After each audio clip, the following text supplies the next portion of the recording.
오늘 하나님께서 우리에게 주신 말씀, 본문의 말씀을 중심으로 우리를 하나님 앞으로 인도하려 하심이라.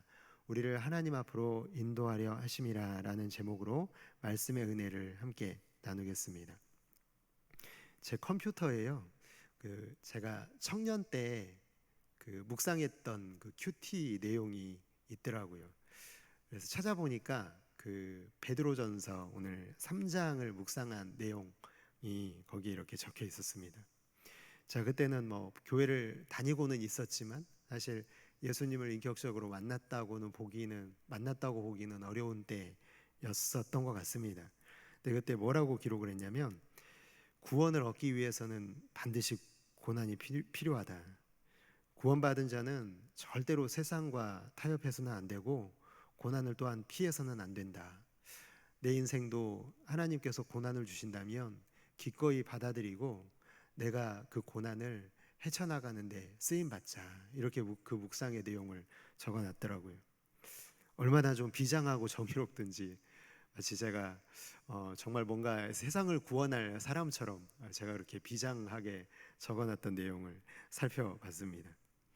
그런데 참 제가 지금은 목사가 되어 있잖아요. 그리고 목사가 된 후에도 성도님들의 이 고난받는 것을 보고 또 저 자신도 고난 당하면서 느낀 것이 있었는데요. 그것은 고난을 통과하여 지나가는 과정이, 제가 옆에서 이렇게 다른 누군가에게 고난을 통과하고 있는 사람들에게 이렇게 비장하게 말할 수 있을 만큼 그렇게 만만한 그런 고통의 크기가 아니더라고요. 상상을 초월하는 그런 어려움들이, 그 고통들이 그 안에 정말 켜켜이 그렇게 쌓여 있는 것을 저도 경험으로 알게 되었습니다. 그 고난조차도 따지고 보면은 사실은 선을 행하기 위하여 적극적으로 고난을 받는다고 말하기 어려운 경우가 훨씬 많은 것 같습니다. 그런데 오늘 우리가 읽고 있는 이 베드로 전서에 기록된 말씀은요, 소아시아 일대에 흩어져 살고 있는 상황도 어떤 상황이냐면, 예수 믿으면 생명을 위협받고 죽음을 각오하고 살아가는 그 시대의 성도들에게 그 믿음을 잃지 말라고 잘 견뎌낼 것을 격려하기 위하여 기록된 서신임을 생각해 본다면, 선을 위하여 당하는 고난은요 훨씬 더 견디기 힘들었을 것임에 틀림이 없습니다. 그런데 그런 성도들에게요, 누가 감히 섣부른 위로를 할 수 있을까? 오늘 말씀을 묵상하면서 그런 생각을 좀 해보게 되었습니다. 성경 속에요, 까닭없이 당하는 고난으로 고통받았던 대표적인 사람이 있는데요, 여러분 다 알고 계시는 것처럼 이름이 한자인데요, 여러분 누구일까요? 욥이죠, 욥. 욥이 당하는 그 고난은 사실 까닭이 없었잖아요. 그런데 그의 친구들이요, 욕도 참 많이 먹었지만 그들의 위로의 방식이 참 인상 깊었습니다. 욥기 2장 12절에서 13절에 보면은, 눈을 들어 멀리 보매 그가 욥인 줄 알기 어렵게 되었으므로 그들이 일제히 소리질러 울며 각각 자기의 겉옷을 찢고 하늘을 향하여 티끌을 날려 자기 머리에 뿌리고 밤낮 7일 동안 그와 함께 땅에 앉았으나 욥의 고통이 심함을 보므로 그에게 한마디도 말하는 자가 없었더라. 욥을 찾아와서요, 일주일 동안 울고 그냥 그 곁에 가만히 그 곁을 지켜주었던 욥의 친구들, 참 귀하지 않습니까? 사실 그 이후에 욥의 친구들과의 대화를 통해서 욥의 친구들이 참 욕을 많이 먹었지만요, 그들이 욥을 처음 찾아왔을 때 욥을 위로하는 방식은요, 참 우리 성도들에게 어떻게 고난당하는 사람들을 위로할 수 있을까에 대한 답을 우리에게 제시해 주고 있는 것 같습니다. 그런데 참 귀하긴 귀한데요, 인간의 위로는 딱 거기까지인 것 같습니다. 한계가 너무나 분명하죠. 그 이상의 고난이라고 한다면 이 고난 중에 선을 행해야 된다고 한다면, 고난을 감수하고 무릎 쓰면서까지 선을 행해야 된다고 한다면, 사실 이런 위로조차도요, 사실 그 고난을 이기기에는 너무나 버거운 것임에 틀림이 없을 것입니다. 베드로 사도는요, 그리스도인들을 계속해서 소속이 달라진 사람들이라고 베드로전서에서 소개하고 있잖아요. 여러분은 타국을 지나서 본향을 향해 걸어가고 있는 나그네다. 그것을 계속해서 강조하고 있는데, 그런 나그네들에게 진정한 위로가 무엇일까? 여러분은 이 세상을 지금 지나가고 있는 나그네로 살아가고 계신다면 여러분에게는 지금 뭐가 위로가 되십니까? 여러분 이 땅에 지금 살아가고 계시면서 무엇이 여러분에게 선을 행하는, 고난을 무릅쓰면서까지 선을 행하는데 그런 위로가 여러분에게 되고 있습니까? 우리가 왜 고난을 받으면서까지 선을 행해야 되나요? 라고 묻는 사람들에게 여러분은 어떤 답을 준비하고 계십니까? 여러분 대답해 주실 수 있나요? 만약 누군가가 여러분에게 그것을 묻고 계신다면 우리는 그들에게 어떤 위로의 말을 전해줄 수 있을까요? 제 인생에서도 그것은 참 큰 난제였던 것 같습니다. 그런데 제가 말씀을 묵상하고 또 제 인생을 가만히 돌아봤을 때요, 제 마음속에 항상 위로가 되었던 것은요, 예수 그리스도의 십자가였던 것 같습니다. 예수님도 고난을 당하셨다. 예수님도 고난을 당하셨다. 나보다 먼저 예수님이 고난을 당하셨다. 그게 참 저에게 위로의 말씀이 되더라고요.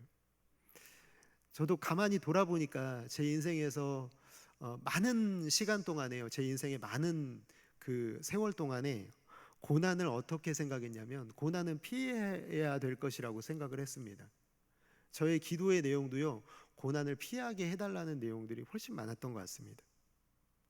예수 믿으면 세상 사람들이 고난당하는 것, 그 고난을 하나님이 저에게 면제해 주시는 것이라고 생각했던 때가 참 오랜 기간이었습니다. 근데 그게 아니더라고요. 예수 믿으니까 예수 안 믿었더라면 겪지 않아도 될 일이 정말 세고 셌더라고요. 모욕도 당하고 무시도 당하고 자존심도 상하고 경제적으로 육체적으로 더 힘들더라고요. 예수 믿으니까. 여러분은 그렇지 않으시던가요? 예수 믿고 정말 고난이 면제되던가요? 예수 믿으니까 정말 세상 사람들보다 훨씬 잘 살고 예수 믿으니까 세상 사람들보다 훨씬 높은 위치에 올라가 있던가요? 여러분 어떤 삶을 살아오셨는지 모르겠습니다. 저는 여기까지 생각이 미치니까요, 그런 생각까지 했었던 것 같아요. 내가 왜 이렇게까지 하면서 예수를 믿어야 되지? 왜 내가 무시를 당하고 내가 모욕을 당하고 자존심도 상하면서까지, 왜 경제적으로 육체적으로 힘들면서까지 내가 왜 예수를 믿어야 되지? 왜 그러면서도 선을 행해야 되지? 여기에 대한 질문, 이 질문에 대한 답을 참 그냥 포기로 그냥 내려버릴까라는 생각까지 했었던 때가 있었던 것 같습니다. 눈 한 번만 딱 감으면 내가 예수 그냥 믿는다고 말하지만 내 삶은 나그네가 아니고 그냥 이 땅에 그냥 정착해 살아가는 많은 그런 그리스도인들처럼 그냥 눈 감고 세상을 향해서는 눈 뜨고 예수님을 향해서는 눈 감고 예수님의 십자가는 멀리하고 세상은 가까이 하고, 그렇지만 세상 사람들이 보기에는 그냥 경건한 사람인 것처럼 그렇게 꾸미고 살아가는 것, 그냥 눈 한 번만 감으면 그게 가능하잖아요. 그런데 눈을 들어 예수님의 십자가를 바라보면 그런 선택이 안 되는 거예요. 예수님의 십자가를 바라보면 예수님의 그 고난이 나보다 먼저 고난당하신 예수님을 바라보면 눈을 감을 수가 없는 거죠. 세상을 향해서 눈을 감을 수가 없는 겁니다. 왜 세상 사람들에게는 선택이랄 것도 없는 그런 당연한 일이 왜 예수 믿는 사람들에게는 그게 안 되는 것인가요? 오늘 18절의 말씀을 우리 함께 같이 읽어볼까요? 자, 시작. 그리스도께서도 단번에 죄를 위하여 죽으사 의인으로서 불의한 자를 대신하셨으니 이는 우리를 하나님 앞으로 인도하려 하심이라. 육체로는 죽임을 당하시고 영으로는 살리심을 받으셨으니. 그리스도께서 죄를 위하여 죽으셨는데, 의인이신 그분이 불의한 자를 대신하여 죽으셨는데 그 이유가 뭐라고 나와 있습니까? 우리를, 저와 여러분을 하나님 앞으로 인도하시기 위함이다.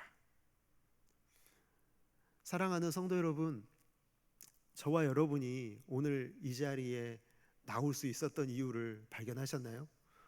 우리가 오늘 이 교회에 나와서 이 놀라운 예배라는 은혜를 통해서 우리가 예배를, 그 삶에서 은혜를 누리는 자로 이 자리에 앉아 있을 수 있는 이유는요, 우리가 제 발로 걸어 나온 게 아니라요, 우리에게 예수 그리스도께서 우리를 부르셨고 오늘 우리를 위해서 십자가에 못 박혀 죽으셨고, 그분이 불의한 우리를 대신해서 십자가에 못 박혀 죽으심으로 우리를 하나님 앞으로 인도하신 것 때문에 오늘 우리가 이 자리에 앉아 있는 줄을 믿습니다.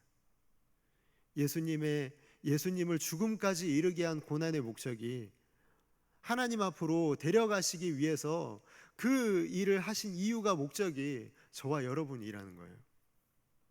여러분, 이렇기 때문에 오늘 우리는요, 눈을 감을 수가 없는 것입니다. 세상을 향해서 나갈 수 없고요, 예수님의 십자가를 향해서 눈을 감을 수가 없는 거예요. 눈을 뜨면 예수님의 십자가가 날마다 보이고요, 우리의 인생이 나그네로 살아갈 수밖에 없는 이유가 여기에 있다는 것이죠. 고난은 여러분 억지로라도 견디는 것, 싫어도 힘들어도 참아야 하는 것으로 생각했는데 그게 아니더라고요. 여러분 지금도 그렇게 생각하신다면 조금 더 여러분 눈을 뜨시기 바랍니다. 고난은 힘든 것이 당연하죠. 어려운 것이 당연함에도 불구하고 그걸 그냥 싫고 힘들고 어려운 것이고 잠시 참아내는 것으로 생각하고 있다면, 여러분 정말 조금 더 여러분 깊이 눈을 뜨실 수 있기를 원합니다. 감히 나 같은 자격 없는 자가요, 예수님과 같은 사역에 거룩한 초대를 받은 것이 바로 고난이라는 거예요. 의무가 아니라 특권이죠. 오늘 우리처럼요, 전에는 불의한 자로 살아갔던 자들을 하나님 앞으로 인도하시기 위해서 예수님께서 우리를 초대하셔서 우리를 그 자리로 불러주셨다는 거예요.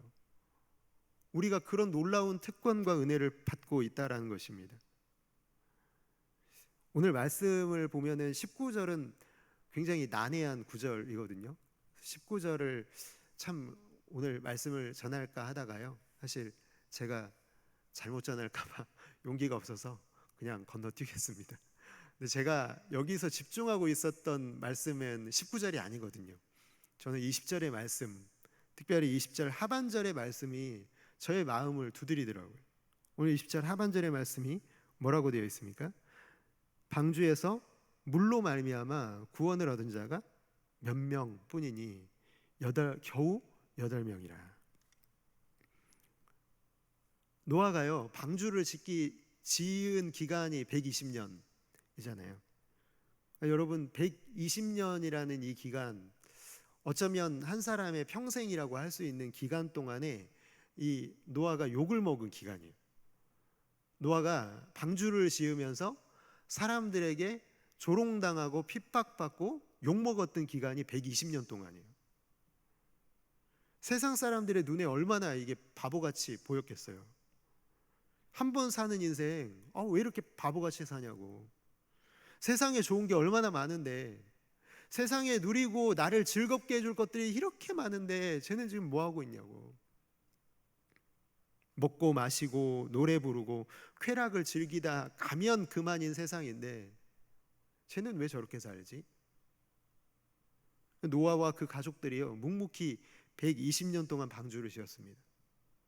근데 120년 동안 방주를 지은 기간은요, 그들이 방주를 지었다라는 것은요, 복음을 전했다는 거예요. 세상에 심판이 있으니까 지금 이것을 하고 있는데 사람들은 그걸 모르는 거죠.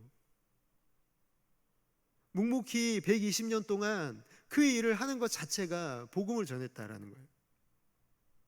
삶 자체가 복음이었던 이 8명뿐이라고 말하고 있는 이 성경 구절을 보십시오. 몇 명이라고 표현하냐면 8명인데 그 앞에 강조하는 수식어가 있죠. 거기에 뭐라고 되어 있냐면 겨우 8명이라고 말씀하고 있습니다. 그렇게 많은 사람들이 있었는데 겨우 8명. 특권이라고 하는 거 누구나 다 누릴 수 있는 게 특권인가요? 아니요. 특권은요, 소수의 사람들이 누리는 게 특권입니다. 그 숫자가 많으면 특권이라고 안 부르죠.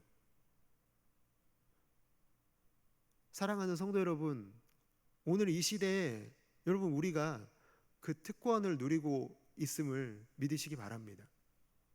우리가 그 겨우라는 숫자에 우리가 들어갔다는 거예요. 마태복음 7장 13절의 말씀을 보니까 좁은 문으로 들어가라. 멸망으로 인도하는 문은 크고 그 길이 넓어 그리로 들어가는 자가 많고. 우리가 사는 이 시대를 한번 바라보시면요, 노아 시대와 많이 다른가요? 제가 볼 때는 크게 다르지 않은 것 같아요. 이 세상과 더불어서 세상에서의 즐거움과 안락함을 위해서 자기 시간, 자기의 재물, 자기의 즐거움과 안락함을 위해서 자기의 모든 기회를 다 사용하는 사람들이 너무나 많잖아요. 근데 그 많은 사람들이 지금 큰 길, 멸망길을 달려가고 있다는 거예요. 그런데 13절에 이어지는 마태복음 7장 14절은요, 이렇게 되어 있습니다. 생명으로 인도하는 문은 좁고 길이 협착하여 찾는 이가 적다. 좁은 문이래요. 좁은 길이래요. 그래서 찾는 이가 적대요. 그런데도 찾는 사람들이 있다네요. 도대체 어떤 사람들일까요? 누가 이 좁은 길을, 이 좁은 문을, 아무도 찾지 않는 이 길을 걸어가고 있는 것일까요? 겨우라고 표현될 만큼, 적다라고 말할 만큼 소수이지만 120년 동안 방주를 지었던 노아와 그의 가족들처럼 오늘 이 시대의 교회가, 저와 여러분이 이 시대의 방주로 부름받았음을 믿으시기 바랍니다. 이 세상에 한눈 팔지 않고 지나가는 나그네들이고요, 지금 너무 힘들고 금방이라도 무너질 것 같이 힘든 고난에도 우리 구주 되신 예수 그리스도께서 이미 고난 받으셨음을 기억하면서, 이미 고난 받으심으로 많은 영혼들을 하나님 앞으로 인도한 것처럼 오늘 우리에게도 그것을 기대하시기 때문에 오늘 나그네 길을 걸어가고 있는 저와 여러분이 오늘 그 좁은 문을, 좁은 길을 걸어가고 있는 사람들인 줄을 믿으시기 바랍니다. 120년 방주를 지었던 것처럼요, 오늘 노아가 했던 그 일을 오늘 우리가 어떻게 하는 걸까요? 오늘 고난을 무릅쓰고 선을 행하는 게 바로 방주를 짓는 일인 줄 믿습니다. 똑같은 거죠. 왜 그렇게 사냐고, 바보 같다고 손가락질을 당하고 사람들이 조롱하고 핍박해도 왜 고난을 무릅쓰면서까지 이 선한 일을 해야 되냐면 우리가 방주이기 때문에 그래요. 방주를 짓고 있는 일이 오늘 우리에게 맡겨진 일이기 때문에 그렇습니다. 멸망길로 달려가고 있는 그 넓은 대로를 향해 달려가고 있는 사람들을 멈춰 세우라고 우리를 지금 이곳에 불러주신 것이죠. 교회는요, 결코 이 안에서 우리끼리 너무 좋아, 너무 잘 살고 있어가 아니라, 여러분 세상에 흩어지면 여러분은 누구든 알아볼 수 있는 빛으로 흩어지셔야 되는 줄 믿습니다. 왜냐하면 세상은 어둠이거든요. 빛은 그 어둠 속에 들어가면 반드시 빛으로 드러날 수밖에 없습니다. 그 빛은 바로 또한 성도의 선한 행실이 되겠죠. 나그네이기 때문에 이 세상과 보타지 않고 쾌락과 안락함을 추구하는 것이 아니라 그런 모든 것을 포기하면서도 나그네의 길을 걸어가고 있는, 선한 행실로 걸어가고 있는 사람들은 방주로 보게 될 것입니다. 돌아오든지 돌아오지 않든지 그들에게 달려있는 거고요, 우리는 그저 그 일을 묵묵히 감당하면 하나님께서는 우리를 통해서 많은 영혼을 건지실 것을 약속하는 것입니다. 사랑하는 성도 여러분, 여러분도 그 대열에 합류하시길 원하십니까? 여러분 아멘이십니까? 그 대열에 합류해 가고 계십니까?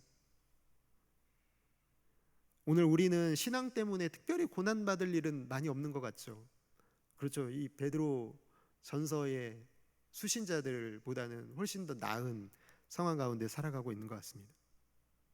그러나 여전히 믿음을 지키고 선을 행하면 거기에 따르는 고난이 있다라는 것은 지금도 여전히 동일합니다. 그 말씀을 우리가 꼭 기억해야 되는 줄로 믿습니다. 고난 중에도 선을 행하는 것이 억지로 힘들게 지켜내는 것이 아니라요, 그게 특권이라는 것을 여러분 기억하신다면 오늘 우리가 해야 될 일은 명확하죠. 오늘 이 시대에 길어버린 영혼들을 우리가 멈춰 세우는 일, 그리고 하나님 앞으로 인도하는 일에 쓰임 받으시는 아름답고 귀한 성도 여러분들 모두가 되시기를 주님의 이름으로